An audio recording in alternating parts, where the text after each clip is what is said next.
Now, ahead of World AIDS Day this Sunday, South Africa is warning of new challenges in the fight against HIV, and experts say the country is not alone. Health workers all over Africa say they're seeing a rise in new infections, especially among young people. In South Africa, some believe new and successful treatments for HIV have bred complacency, but others look to root causes, including poverty, migration, sexual violence, and drug abuse.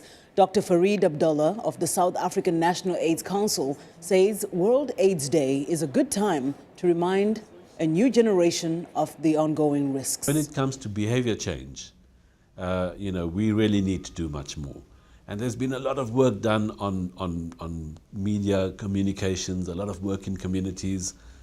Thousands of NGOs are doing programs, but we're not really having the impact that we should be having. And we need to do much more. So we have a long road to travel still when it comes to preventing new infections. Now, South Africa has the world's greatest number of people living with HIV/AIDS, and among them are 300,000 children and teenagers. From Johannesburg, Emily Yob profiles 3 of those teens.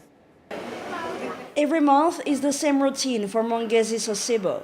He comes to the Themba clinic in Johannesburg to check his health, consult his doctor, and get his medication. Mongezi found out he was HIV positive when he was still in high school. I thought I was going to die. There's something that happens when you discover that you're HIV positive. Your world all of a sudden becomes small, You just feel as though it's the end of the world. Then Sosibo says he felt guilty for his reckless lifestyle and for the mistakes he made that were now affecting his family and worrying his parents. I knew that I was the one who was, busy doing things that I shouldn't have been doing.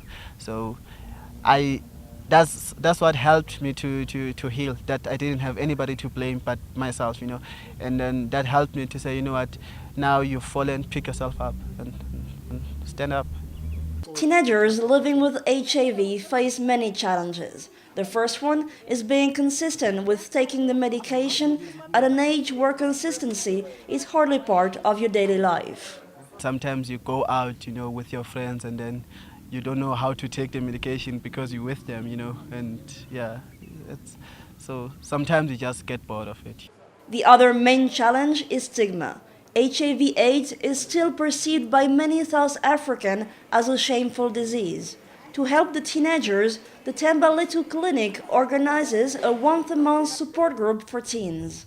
This is where Sosibo met Lerato, which is not her real name. She is 17 years old and got the disease at birth through her mother and has not disclosed her status to her friends yet. At school, there's a stigma, and some of them, they would make stupid comments, saying like, "Hi, they're going to die. These people.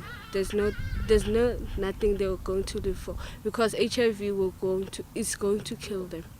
For 17-year-old Vanity Sefofu, who is also part of the support group, the virus has triggered the activist inside her. She wants to raise awareness about HIV/AIDS. I don't have a problem telling them and all that, discussing it with them, because I don't see a point of hiding it. Being positive doesn't mean that it's you're gonna die or something. You just have to get your medication and keep on taking the treatment and all that. Sosibo has also become an activist and tries to get the message across to his friends. I don't want to bombard them with, I don't want them to see me and then see, oh, this guy is going to talk about HIV. But every time when we talk, I ensure that, I hint, about protection. According to the World Health Organization, 3.4 million children in the world live with HIV/AIDS. Emily Yob for VOA News, Johannesburg.